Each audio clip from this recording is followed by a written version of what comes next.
Bonjour, bienvenue sur la chaîne Gérer pour gagner. Apprenons ensemble à mieux gérer aujourd'hui pour mieux gagner demain. Dans cette vidéo, nous allons faire le suivi mensuel de mon PEA pour le mois de juillet 2025. Petit disclaimer, je ne suis pas conseiller financier et cette vidéo n'a pas pour but de vous proposer un placement financier ou un quelconque conseil d'achat, mais uniquement un but pédagogique et de partage. Vous ne devez en aucun cas copier ou reproduire mes prises de position, vous restez responsable de vos investissements. Investir comporte des risques de perte partielle ou totale de capital. Petit point pub, avec les sites que j'utilise au quotidien pour mes investissements, Bourse Direct pour mon PEA, Trade Republic pour mon compte titre et la première brique pour mes investissements en crowdfunding immobilier. Avec les codes de parrainage et les liens que je vous mets dans la description, vous pourrez avoir des petits bonus sympas pour débuter dans vos investissements. Rappel sur l'objectif du PEA, donc qui sera de me fournir une rente à la retraite, donc dans 25 ans, avec un versement initial de 53 280 €, des versements mensuels de 500 € sur une durée de 25 ans, avec une croissance du portefeuille de 7% par an, j'obtiendrai 682 908 €. Et en retirant 4% annuel de ce portefeuille, soit 27 316 €, j'obtiendrai un versement mensuel de 2 276 € brut. Point de suivi des marchés, donc le CAC 40 pour le mois de juillet 2025 a une performance positive de 1,38%. Le CAC 40 GR, donc dividende réinvesti, a une performance positive de 1,48%. Le Amundi MSCI World CW8 a une performance positive de plus 4,80%. Et l'Eurostoxx 50 a une performance positive de 0,31%. Le VIX, l'indice de la peur, a baissé pendant le mois de juillet de 3,41% pour être à 16,16 points à la fin du mois de juillet. On se retrouve sur mon historique de compte Bourse Direct. Donc on peut voir qu'en début juillet, j'ai reçu des coupons Total Energy pour une valeur de 51 €. J'ai vendu ma ligne que j'avais avec le Amundi PEA MSCI World. Donc j'ai vendu les 51 parts que j'avais pour un montant de 249,68 € pour les réallouer ailleurs. J'ai acheté 10 parts de FDJ United à 30,38 € et j'ai acheté 3 parts de Sanofi à 83,19 €. J'ai aussi renforcé ma ligne Total Energy avec 4 unités pour 53,55 €. Et on peut voir aussi que j'ai fait mon versement mensuel de DCA de 500 €. Donc sur la partie supérieure de l'écran, on peut voir mon tableau de suivi de mon portefeuille PEA. Et sur la partie inférieure, on peut voir une capture d'écran de mon compte PEA Bourse Direct.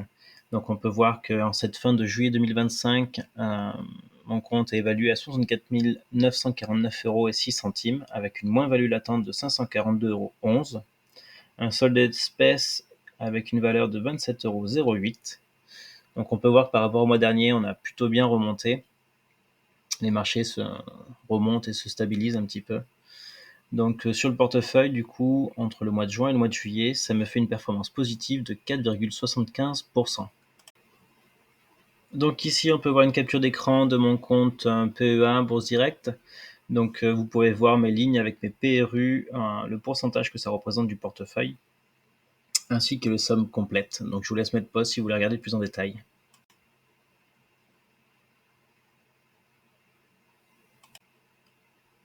Donc voilà, donc maintenant on va se retrouver sur un comparatif de performance des deux fonds que j'ai intégrés dans mon PEA au mois de juin.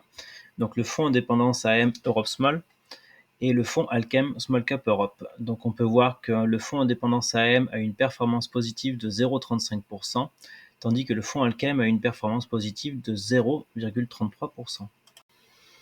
On se retrouve maintenant sur un graphique circulaire qui est la projection de la répartition de mon portefeuille PEA. Donc c'est une réflexion que j'ai eue il y a quelques semaines.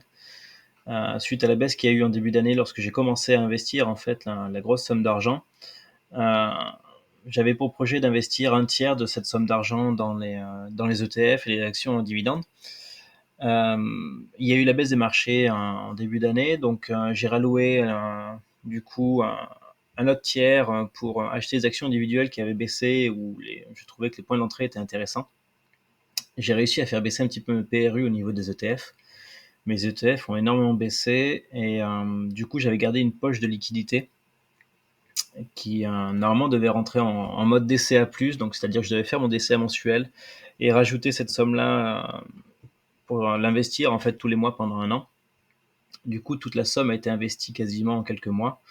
Donc j'ai encore une poche de liquidité, mais du coup, le but maintenant jusqu'à la fin de l'année n'est pas de rajouter en DCA ou de rajouter d'autres liquidités, de laisser le portefeuille fonctionner comme ça, parce que du coup, j'ai déjà mis l'intégralité de la somme que je devais mettre sur 1 an en seulement quelques mois, donc on va laisser le temps s'écouler.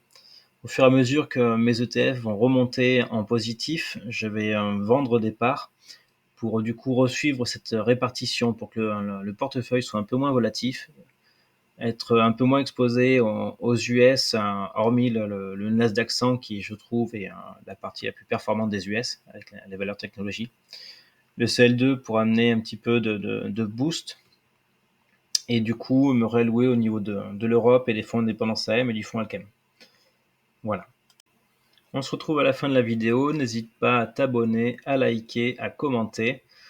Et toi, quelles ont été tes performances pour le mois de juillet? Je suis curieux de savoir. Et ce que tu penses aussi de la nouvelle répartition que je compte faire dans les prochains mois au niveau de mon portefeuille PEA.